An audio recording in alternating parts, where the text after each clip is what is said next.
iniciar en esta mañana dándoles a ustedes una historia que tuve la oportunidad de leer ya hace algún tiempo. Y es la historia acerca de un ciego y de un paralítico, los cuales eran vecinos, pero eran tan malos vecinos que aprovechaban cualquier tipo de oportunidad para medio cruzar palabras, para pelear, para discutir, para echarse maldiciones el uno al otro. Un día, en medio de esa aldea, porque vivían en medio del bosque, en esa aldea ocurrió una tragedia y comenzó a incendiarse todo el bosque, y estaba llegando el incendio a la aldea, comenzó a consumir muchas casas de manera muy rápida. Tanto fue lo rápido que la gente salió despavorida y ninguno se acordó de ayudar al ciego y al paralítico. Es decir, quedaron los dos solos en medio casi que del incendio, a punto de morir. El ciego comenzaba a dar vueltas y giraba y no sabía para dónde coger porque todo era fuego, todo era calor. Se desubicó, el nervio le jugó una mala pasada. Y el paralítico pues veía pero no podía caminar, y entonces él de lejos vio un espacio donde podía salvarse, pero se dio cuenta que no podía llegar porque era imposible en su condición. Entonces llamó al ciego y le dijo: mira, tengo el camino, yo estoy viendo el camino por donde podemos salir, donde podemos ser salvos de este incendio tan grande. Yo te voy a guiar si tú te comprometes a cargarme en tus espaldas. Entonces el ciego le dijo: sí, yo te cargo. Lo cargó, y entonces el paralítico guiaba al ciego, y de esa manera pudieron salvarse. Miren ustedes, mis amados hermanos, que esta historia nos llama la atención a que en medio de nuestras diferencias nosotros podemos mirar algo que es más importante: poder reconciliarnos para de esa manera alcanzar cosas mayores, alcanzar cosas que en verdad pueden servir para nuestro provecho, no solamente espiritual, sino también comunitario. Dios nos llama en este día a que cambiemos de actitud. Si alguno de nosotros está enojado, enojada con algún hermano, con alguna hermana, con el esposo, la esposa, con algún hijo, Dios nos manda hoy a cambiar de actitud y que busquemos el bienestar común de la iglesia, de nuestra familia, de las personas que están a nuestro cargo. Es necesario.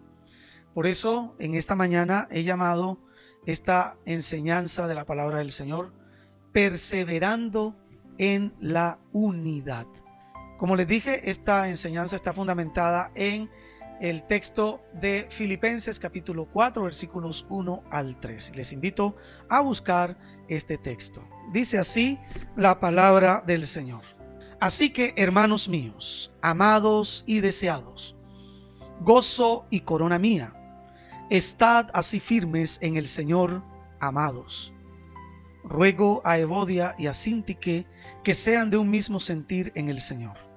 Asimismo te ruego también a ti, compañero fiel, que ayudes a estas que combatieron juntamente conmigo en el Evangelio, con Clemente también y los demás colaboradores míos, cuyos nombres están en el libro de la vida. En este día nos apropiaremos de 3 compromisos para continuar perseverando en la unidad. Y el primer compromiso para perseverar en esa unidad es firmeza en la fe. Oiga bien, firmeza en la fe. Mi amada iglesia, el inicio de este capítulo 4 tiene como fundamento una hermosa promesa del Señor para nosotros, de que Él transformará el cuerpo de la humillación nuestra para que sea semejante al cuerpo de la gloria suya, por el poder con el cual puede también sujetar a sí mismo todas las cosas. Ese es el contexto de ese pasaje. Recuerdan ustedes la semana pasada que cerrábamos con ese texto, con ese versículo, el cual el Señor nos impulsa, nos invita a confiar y a creer completamente en Él, de que nuestras vidas, de que nuestros cuerpos van a ser transformados. Y esta es una gran promesa. En esta mañana estaba hablando aquí con un hermano y me comentaba que él tiene ciertas dificultades ya para leer, necesita una Biblia con una letra un poco más grande, y que su esposa está constantemente con dolores, ¿cierto? Por la edad. Y nosotros comenzamos a avanzar en la edad y nos damos cuenta que ya no tenemos las mismas fuerzas, que no tenemos el mismo ímpetu, sino que ahora la fuerza comienza a decaer, y entonces en vez de tener ya tranquilidad, lo que empieza es el dolor, que la quejadera, que esto aquí, que esto allá, y todo nos duele, ¿cierto? Todo nos molesta. No podemos ver bien, no podemos oír bien, no podemos caminar bien, y un montón de cosas que vienen involucradas con el paso de los tiempos, con el paso de los años. Ahora, mis amados hermanos, Dios nos está prometiendo a nosotros una transformación de nuestros cuerpos. Este cuerpo de humillación, dice la palabra del Señor, va a ser transformado en la semejanza del cuerpo de la gloria de nuestro Señor Jesucristo. Y esa es una promesa impresionante, una promesa grande, porque toda enfermedad, toda tristeza, todo dolor, toda hambre, eso va a desaparecer.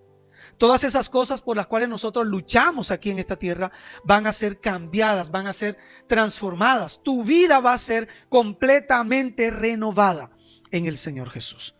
Ahora, esta maravillosa promesa nos da a nosotros fortaleza para poder seguir avanzando, poder seguir caminando en este peregrinar aquí en la tierra, y para que nosotros nos mantengamos firmes en medio de cualquier circunstancia. El Señor dice en el capítulo 4, versículo 1: así que, hermanos míos, amados y deseados, gozo y corona mía, estad así firmes en el Señor, amados. Y miren ustedes, amada iglesia, lo que el apóstol Pablo está diciéndole a la iglesia de Filipenses, pero también lo que el apóstol Pablo nos está diciendo a nosotros como creyentes, como hijos de Dios en Él. Él nos dice a nosotros que somos amados y deseados. Él utiliza un tono muy paternal, un tono amoroso para dirigirse a la iglesia del Señor. Habla de estos hermanos como amados y deseados.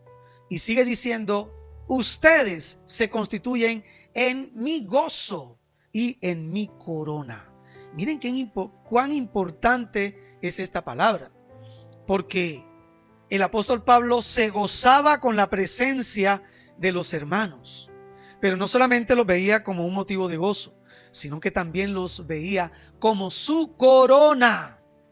Por allí vimos en el servicio de mujeres de este martes pasado unas fotos en un video que nos hizo recordar ciertos servicios que tuvimos antes. Y recuerdo que allí a las mujeres se les dieron, me acuerdo yo que se les dieron unas coronas. ¿Quién recuerda eso? A ver, ustedes recuerdan, ¿verdad? Se les dieron unas coronas y se veían todas lindas con sus coronas porque fueron coronadas aquí en la iglesia. La corona es ese símbolo de prestigio, ese símbolo de orgullo, ¿cierto? Que nos distingue por encima de los demás.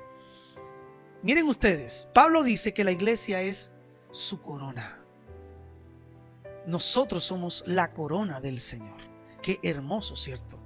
Ahora, la pregunta que nosotros tenemos que hacernos en este día, amada iglesia, es si nosotros sentimos lo mismo hacia nuestros hermanos.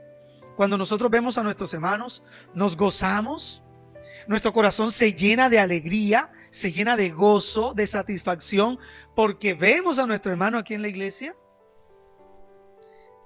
Vemos a nuestro hermano como esa corona que nos llena de alegría, que nos llena de orgullo, que nos llena de bendición. Cuando vemos a nuestro hermano, uy, qué rico que nuestro hermano esté aquí, qué bendición verte, hermanos. Esa debe ser nuestra motivación, amada iglesia. Ahora, estas palabras que el apóstol Pablo usa, las utiliza precisamente para que la iglesia pueda estar firme en la fe. Y cuán importante es la utilización de palabras que edifiquen la vida de los hermanos. ¿Por qué? Las buenas palabras y los buenos sentimientos nos pueden ayudar a permanecer firmes en la fe. Bueno, la respuesta la encontramos precisamente en la palabra del Señor, porque es muy importante lo que el Señor nos está diciendo, y que esta práctica debe ser constante en nuestro diario vivir. Es importante tener buenos sentimientos, pero también es importante tener buenas palabras. ¿Hacia quién? Hacia nuestros hermanos. Y no solamente hacia nuestros hermanos aquí en la iglesia, sino también hacia todas las personas con las cuales nosotros tratamos, con las cuales nosotros nos comunicamos.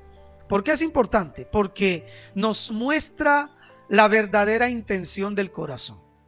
Miremos lo que la palabra de Dios dice en Proverbios 27:19. Aquellos que están tomando nota.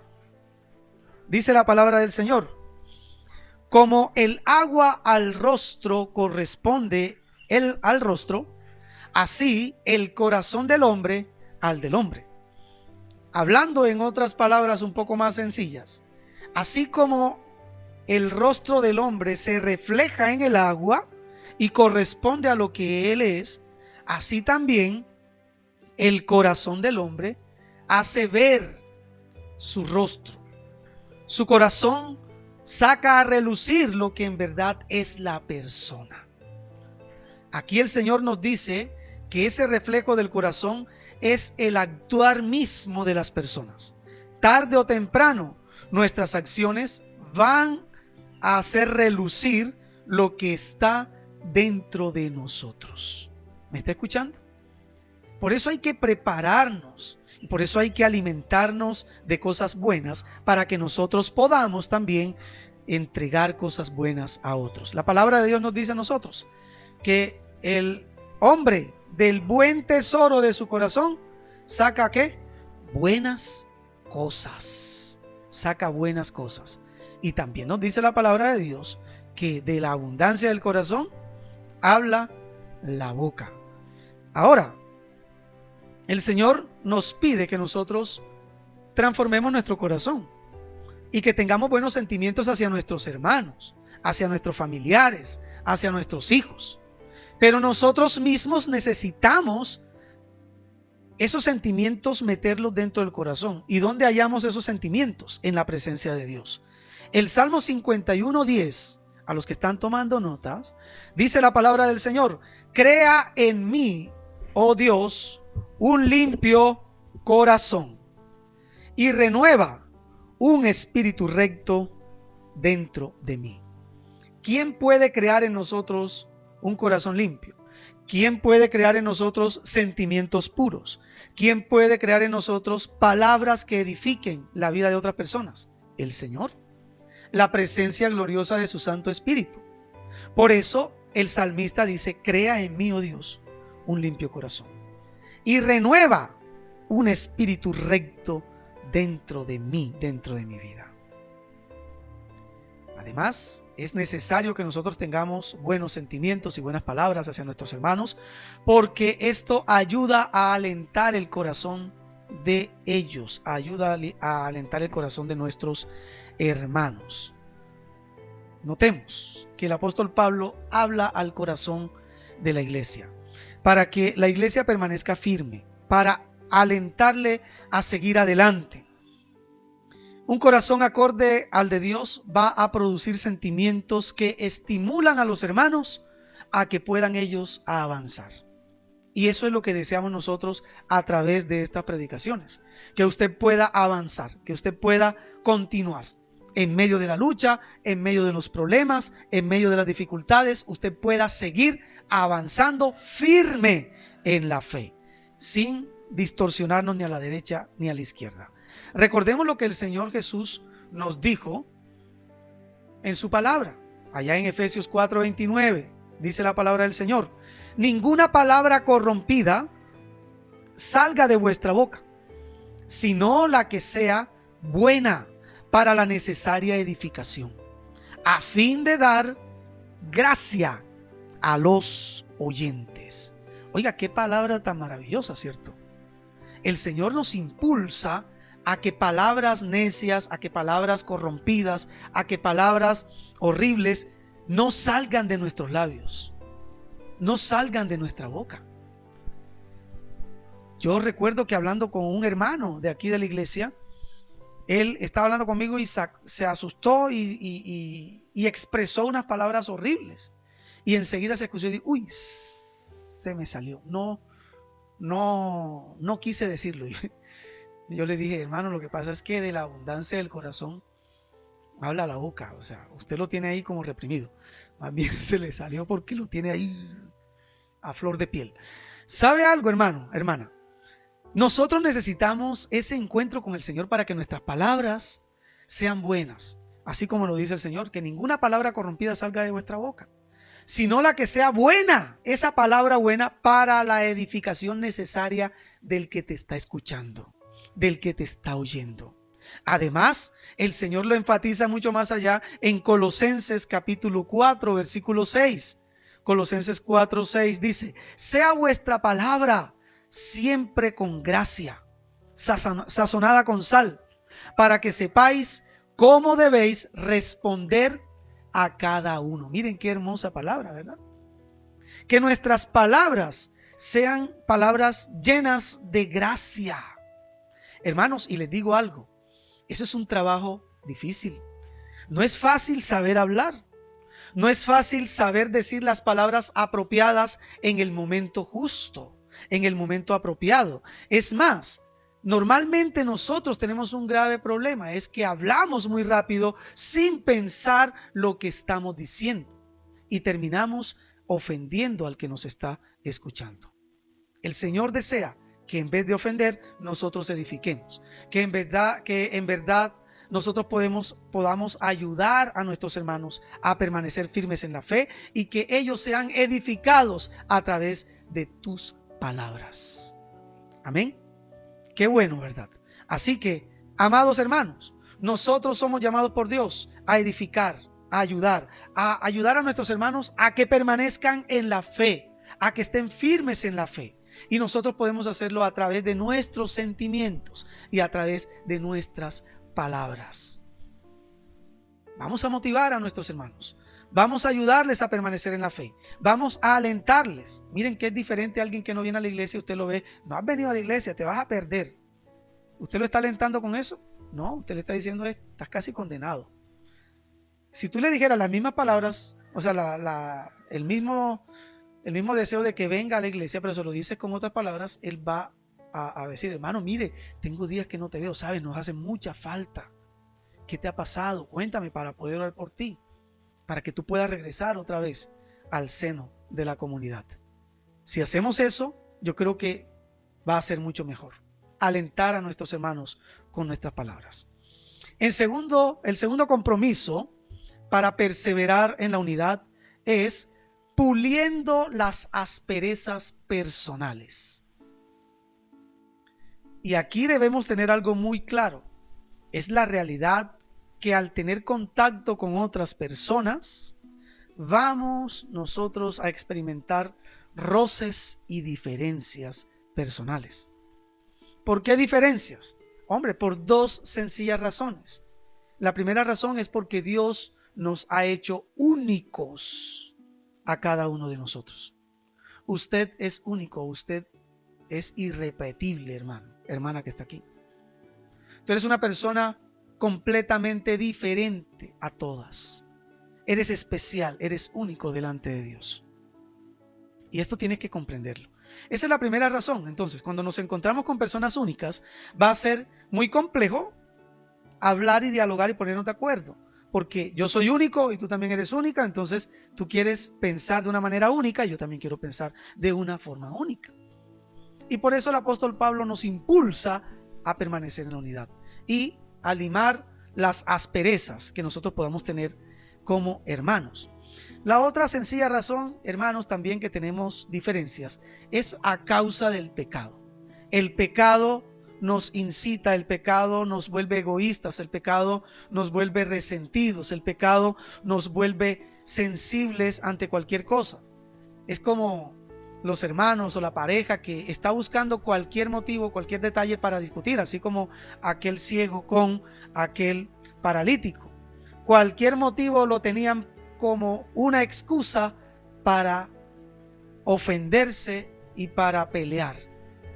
El pecado hace esas cosas. Entonces, nosotros tenemos que observar esas dos características de nuestra vida y llevarla a la cruz de Cristo, llevarlo a los pies del Señor Jesús, para de esa forma trabajar unidos en la unidad de la iglesia. El apóstol Pablo hace un gran énfasis en esta carta para que nosotros pensemos y sintamos una misma cosa. Eso lo repite en varias oportunidades y nos muestra que para lograr esto se requiere de humildad, tal como el Señor Jesucristo dio su ejemplo de vida, humillándose a sí mismo, siendo obediente hasta la muerte y muerte de cruz. Ahora nos muestra una de las dificultades que se están presentando dentro de esta congregación hermosa de la iglesia de Filipos. Personalmente, yo pienso que este es uno de los propósitos específicos por los cuales el apóstol Pablo escribe esta carta. Él quiere solucionar un problema personal entre dos grandes mujeres, entre dos grandes lideresas que estaban dentro de la congregación. Recuerden ustedes que el texto aquí, capítulo 4, versículo 1 nos dice, versículo 2 nos dice a nosotros: ruego a Evodia y a Síntique que sean de un mismo sentir en el Señor. Oiga bien, miren que el apóstol Pablo toma a estas dos mujeres y las anota personalmente en su carta. Y nosotros tenemos que hacer memoria el por qué es importante tener el contexto de la creación de la formación de la iglesia. Así como nosotros recordamos hace varios domingos atrás cómo fue que se fundó esta iglesia. Hacemos memoria ya en Hechos, capítulo 16, versículo 13. Y un día de reposo salimos fuera de la puerta, junto al río, donde solía hacerse la oración. Y sentándonos, hablamos a las mujeres que se habían reunido. Oiga bien, recordamos que esa primera predicación y esa primera proclamación del evangelio en la ciudad de Filipos fue dada a las mujeres. No habían hombres allí. Fueron las mujeres las receptoras primarias del mensaje del evangelio. Y eso es algo supremamente importante. Fue allí donde una mujer proveniente de Lidia fue tocada por Dios y recibió el mensaje del Señor, ese mensaje de las buenas nuevas. Y recordemos lo que sucedió en Hechos 16:15. Y cuando ella fue bautizada y su familia, nos rogó diciendo: si habéis juzgado que yo sea fiel al Señor, entrad en mi casa y posad. Y nos obligó a quedarnos. Es decir, esa mujer que era comerciante, una mujer echada para adelante, como lo vimos domingos anteriores, esa mujer, Dios la toca, recibe al Señor, se convierte ella, se convierte su familia, es bautizada ella, es bautizada su familia, y ella da su casa en disposición para que en ese lugar sea el lugar de oración. Qué hermoso, ¿verdad? Una mujer dispuesta a servir al Señor. Algunos estudiosos de la historia bíblica creen que esta Lidia puede ser una de esas dos, puede ser Evodia o puede ser Síntique. De eso no tenemos la plena certeza, pero lo que sí tenemos seguro es que estas dos hermanas, líderes prominentes dentro de la iglesia, tenían una diferencia de opinión acerca de cosas no fundamentales, pero que estaba causando deterioro a la unidad eclesiástica en la iglesia de Filipos. No se trata de diferencias doctrinales, pues el apóstol Pablo hubiese hecho la corrección inmediatamente. Pero sí debió ser una diferencia grande para que el apóstol Pablo se tomara el espacio para escribir personalmente el nombre de estas dos mujeres del Señor, para que ellas pudieran sentir una misma cosa. Miren lo que dice el texto: ruego a Evodia y Síntique que sean de un mismo sentir. Amén. Qué bonito, ¿verdad? Que sean de un mismo sentir en el Señor. Ahora, mis amados hermanos, traigamos a la memoria lo que la palabra de Dios nos enseña. En Proverbios 27:17, la palabra de Dios dice que el hierro con el hierro se aguza, y así el hombre aguza el rostro de su amigo. ¿Qué es aguzar? Aguzar es sacar filo. Miren ustedes, sacar filo. ¿Y cómo se saca el filo? Vea, rozando el metal. ¿Con qué? Con el metal. ¿Cómo afila usted los cuchillos? Con la lima, ¿verdad? No, si tiene lima, o si no, lo coge con una piedra y le da y le da y le da hasta que saca filo el cuchillo. Y la palabra de Dios nos está diciendo a nosotros aquí que el hierro con el hierro saca filo, y así el rostro del hombre aguza o le saca filo a su amigo, limando asperezas. ¿Los amigos para qué están? Para ayudar a sus amigos a ser mejores personas. Ahora, sacar filo no es fácil. No todo el mundo sabe sacar filo, ¿cierto? Es más, hay personas que en vez de sacar filo cogen el machete o cogen el cuchillo y lo dañan. Le dañan el filo. Ha pasado. Usted ha visto personas que dañan el filo, ¿cierto? Entonces, es allí donde nosotros tenemos que pedirle al Señor sabiduría para poder hablar bien, para poder compartir bien buenos sentimientos, para que nuestros hermanos sean edificados. Palabras sazonadas con sal, sentimientos nobles que impulsen a nuestros hermanos a ser mejores personas. Y esto es importantísimo. Vemos que las diferencias que tenían Evodia y Síntique les ayudaron a ellas a madurar como mujeres de Jesucristo. Amén.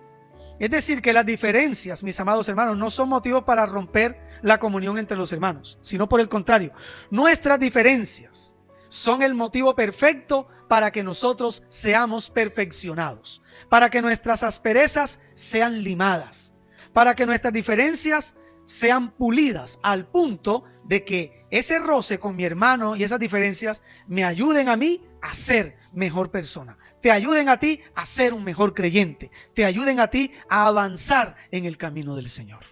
Amén. Ahora, allá en la carta de Pedro, primera de Pedro capítulo 3, versículo 8 y 9, dice la palabra del Señor: finalmente, sed todos de un mismo sentir, compasivos, amándose fraternalmente, misericordiosos, amigables, no devolviendo mal por mal, ni maldición por maldición, sino por el contrario, bendiciendo, sabiendo que fuisteis llamados para que heredaseis bendición. ¡Wow! ¡Qué hermoso texto!, ¿verdad? ¡Qué hermosa palabra el Señor nos entrega en esta mañana! Que seamos de un mismo sentir. Este texto nos muestra el propósito mayor, lo que es más grande. Y esto debió ser aplicado en la vida de los primeros creyentes. Así también debe ser aplicado a nuestra vida en este tiempo. Porque el Señor nos dice, seamos de un mismo sentir. Y para ser del mismo sentir necesitamos ser compasivos. Es decir, tener compasión de nuestro hermano. Mirarlo como una persona que se equivoca y que requiere la ayuda de nosotros, al igual que nosotros nos equivocamos. Y cuando nosotros nos equivocamos, también desearíamos que en vez de que nos juzguen y nos condenen, desearíamos sentir y recibir una mano amiga, una mano de apoyo. Y dice, amándose fraternalmente, llenos de misericordia, amigables, no devolviendo mal por mal. Y esto es importantísimo, hermanos. No devolver mal por mal, sino todo lo contrario, hacer lo bueno. Y dice, no devuelvan maldición por maldición, no devuelvan mal por mal. Bendigan. Bendigan al que los maldiga. Ayuden a aquellos que le hacen daño. ¿Acaso no es eso lo que el Señor Jesús nos ordena? ¿Acaso no es esa la verdadera vida del creyente? Sufrir por causa del Señor, ayudar a aquellos que nos persiguen, bendecir a aquellos que se levantan contra nosotros. Y de esa manera el Señor te va a bendecir de una manera maravillosa, mi amado hermano y hermana que estás aquí.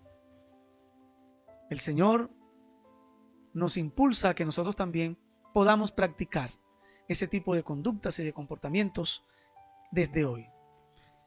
El tercer y último compromiso para perseverar en la unidad es ayudando a otros. El texto nos dice claramente: asimismo, te ruego también a ti, compañero fiel, que ayudes a estas que combatieron juntamente conmigo en el Evangelio, con Clemente también y los demás colaboradores míos, cuyos nombres están en el libro de la vida. Amén.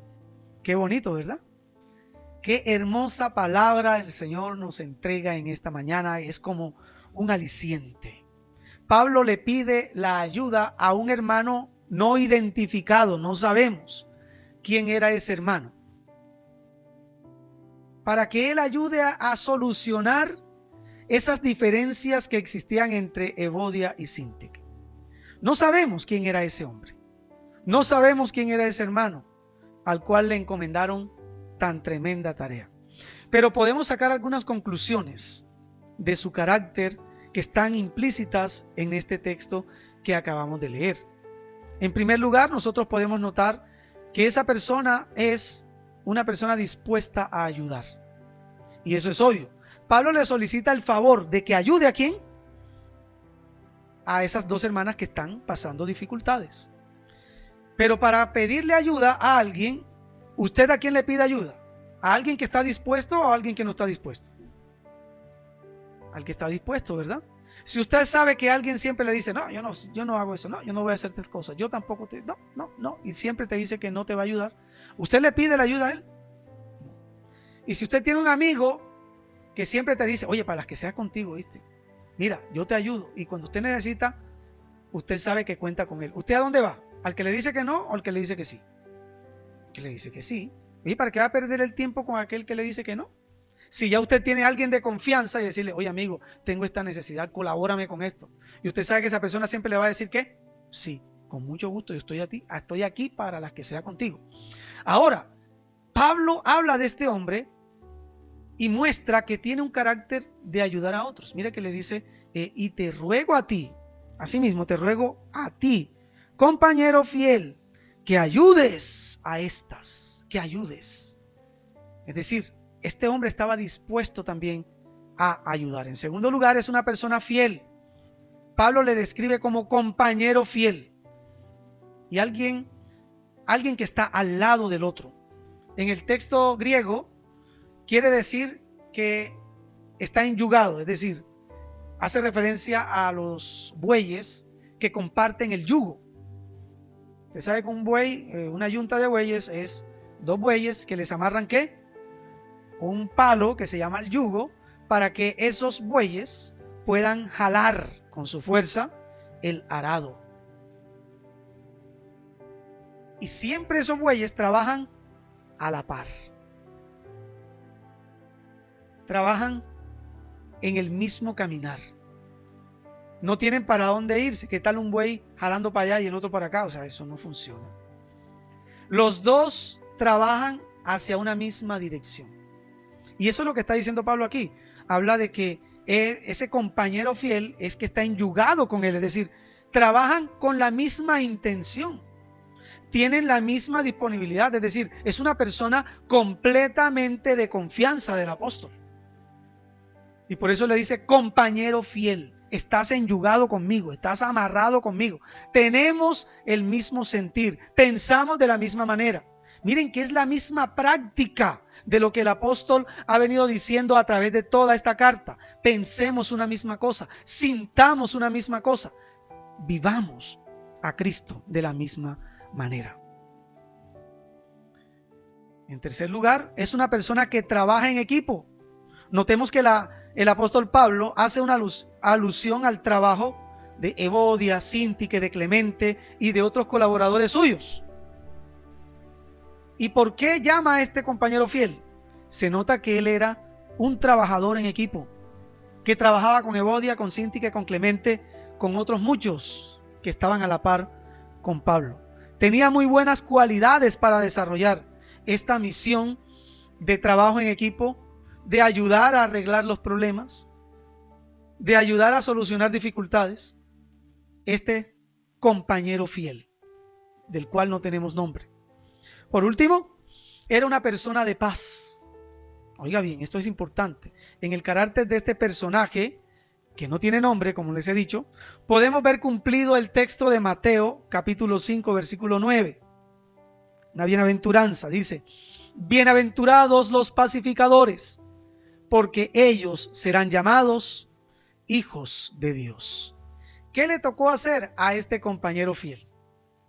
Ayudar a pacificar unas diferencias personales de opinión dentro del contexto de la iglesia. Ser un pacificador. Qué hermoso. Y la palabra de Dios nos dice a nosotros: bienaventurados los pacificadores. Hermano, nosotros vivimos en un contexto sabanero y usted se ha dado cuenta que en este contexto sabanero la gente, en vez de ser pacificadora, lo que hace es que son atizadores de las cosas malas, ¿verdad? Si alguien está peleando, en vez de decir vamos a separar, lo que hace es: dale, pégale, mira, cógelo. ¿Ha visto usted eso? Yo creo que sí. Claro que sí. ¿Qué nos llama el Señor? A ser pacificadores. Yo recuerdo una vez estaba entrando, venía en el carro y estaban dos pelados, dos muchachos con sus uniformes. Oye, estaban lanzándose puños. Oye, la gente ahí alrededor viendo y atizando. Yo frené el carro, lo puse en la orillita, me bajé y los separé y les dije: vaya para el camino, usted para allá, usted vaya para allá, para caramba, vaya, y se fueron. Yo vi que el resto de las personas me quedaban mirando así como que: ¿por qué no lo dejaste pelear? Porque hay que ser ¿qué? Pacificadores. ¿Cómo que vamos a dejar que estos niños desde pequeña edad, desde temprana edad, estén dándose puño el uno con el otro? Y en vez de ayudarles a ser pacificadores, lo que hacemos nosotros es que ayudamos a ser violentos y los atizamos y les decimos: ¡ah, dale, pégate, dale duro, págale, mete una patada! No, eso no podemos hacerlo. El carácter de este hombre no identificado en esta carta nos muestra un hombre de paz, un hombre que quería que existiera la paz dentro de la casa de Dios. Amado hermano, amada hermana, Dios te está llamando también a ser un hombre y una mujer de paz. Esto hay que tenerlo presente, porque el Señor nos manda a ayudar a aquellos que lo necesitan, ayudando a nuestros hermanos en todos los aspectos. Mire que aquí tenemos la canasta de amor, pero no solamente ayudamos a los hermanos en el aspecto físico y de sus necesidades alimentarias, sino que también ayudamos a aquellos que no están tan comprometidos con el Señor. Ayudamos a aquellos que les hace falta un poquito más de aliento, porque hay personas que se desalientan más que otras. Mire, eso es en todo. En todas partes eso sucede. Es más, dentro de nuestra familia nosotros vemos que hay algunos miembros de nuestra casa que son más débiles que otros. ¿Es así o no es así? Claro. ¿Y qué hacemos nosotros? Al débil lo ayudamos a seguir adelante, a protegerlo, a avanzar, a ser una persona de más fuerza. Así también al de la iglesia tenemos que ayudarlo a avanzar. Para concluir, mi amada iglesia, amados hermanos y amigos que están aquí presentes, Cristo nos manda a permanecer firmes en la unidad, teniendo el compromiso de tener esa firmeza en la fe, de no apartarnos ni a derecha ni a izquierda, a pulir las asperezas entre nosotros. Es que me miro maluco, no importa, vamos a pulir, ahora yo lo miro bonito. Es que no me quiso saludar, no importa, ahora yo voy y lo saludo, porque quiero ¿qué? Limar las asperezas. Y eso es lo que Dios quiere, que nosotros hagamos. Este llamado que el Señor nos los hace también para que ayudemos a aquellos que tanto necesitan. Y nos los está haciendo a nosotros, a ti que estás aquí, dentro de este cuerpo de Cristo. Porque aquí dentro de este cuerpo de Cristo vamos a experimentar diferencias. ¿Usted lo cree? Sí. ¿Y sabe con quién es el primero que experimentan diferencias? Con el pastor. Porque es con el que más contacto tienen en la iglesia. ¿Cierto? Y entonces, si experimentamos diferencias con el pastor, o con el líder, o con la líder, ¿qué tenemos que hacer? Hermano, vamos a pulir esas asperezas. Miren, ayer estaba en la reunión de pastores y una pastora se levantó y pidió la palabra para expresar un sentimiento de perdón hacia uno de los pastores. Y eso es llamativo, o sea que alguien se pare así públicamente y diga: yo quiero pedir perdón y quiero reconocer que ya no tengo ningún tipo de sentimiento ni nada en contra de mi hermano por esto, por esto. Es fuerte, ¿no? Pero es que esa es la manera de hacerlo. ¿Y sabe algo? Esta hermana logró, como dice, tomar el toro por los cachos y de esa forma destruir las acechanzas del enemigo sobre su vida. ¿Por qué? Porque fue sincera, porque ayudó a mejorar las relaciones entre ellos como siervos del Señor. Dios quiere que nosotros seamos compañeros fieles, llamados por Dios a ayudar a otros, a permanecer juntos, a permanecer en la unidad. Dispongamos, hermanos, en esta mañana nuestras vidas, en esta hora, para que Dios nos use como verdaderos instrumentos de unidad y seamos nosotros hombres y mujeres de paz que ayuden a edificar esta iglesia. Amén. Oremos en esta mañana.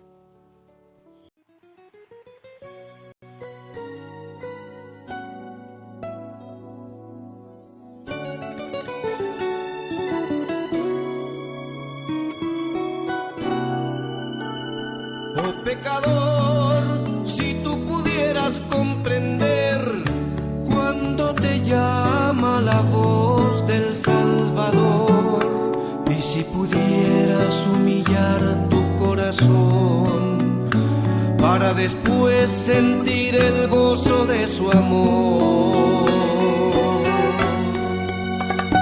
¿Por qué luchar por no escuchar que de una vez en el Calvario por tu alma se entregó, y por amarte a ti vino a morir aquí para mostrarte que en él hay salvación?